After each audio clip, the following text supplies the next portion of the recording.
Hey guys, this is Officer J here. This YouTube channel is going to be used to answer some of you guys' questions. We're going to watch movies.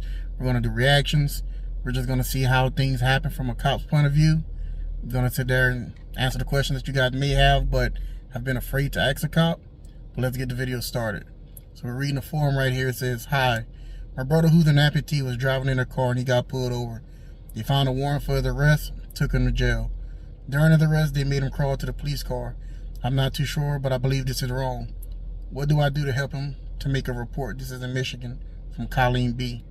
Well, if you committed a crime and you got a warrant, whether you're an amputee or not, you're still subject to the same laws that everybody else is. I don't know about making him climb to the car or crawl to the car.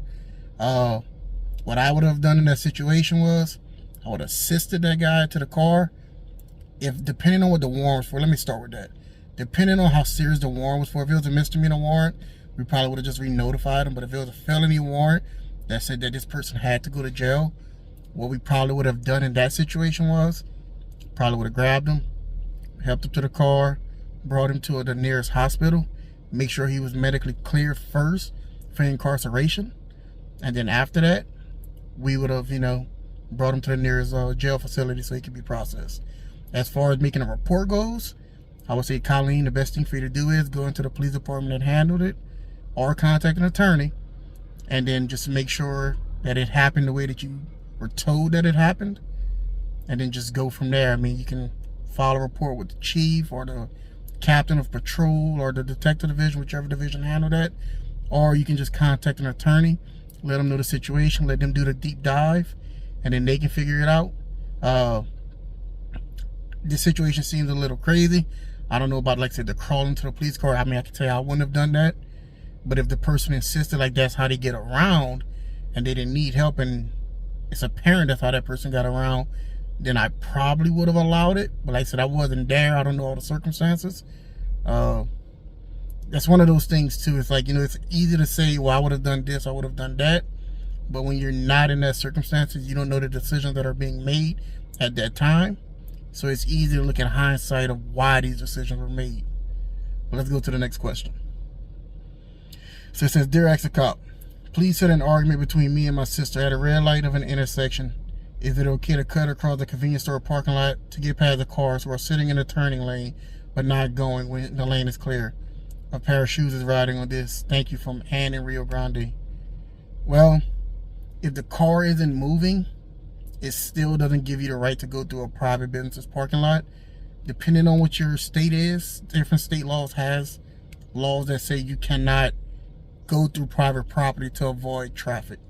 Different laws, like I said, different states might not have it. It might be a little bit stricter.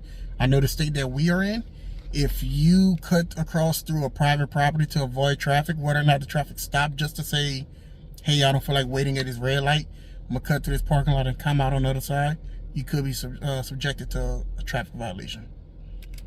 Let's see, this is another one. "Dear Ask the Cop, hello again. Another question. If an officer pulls you over for suspected tent violation, am I required to roll the window up so he can test it? Isn't that self-incrimination?" S. Lane.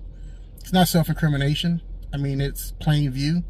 If your window is observed having illegal dark tint, once again, this is going to go with your state. Different states have different tint regulations. Depending on what the tint regulation is and what the meter reads, you could be in violation. But as far as rolling the windows down or up, you should comply with it, because they also have different meters. They can have a meter where it sits on top of the window. There's also a meter that you can separate and put it on the outside and the inside of the thing.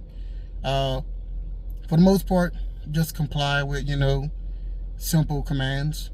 I mean, they're going to get that meter and they're going to read your window either way. If not, if your vehicle was observed to have dark tint and you weren't complying with the investigation, you're still going to get the window tint ticket. They're just going to write in a report that you refused to comply with it. So you're actually going to potentially hurt yourself in court. So if your windows aren't dark, the best way to clear yourself in a sense is get the tint meter reading and then just go from there. Sorry about that. We're going to get better at this as time goes on.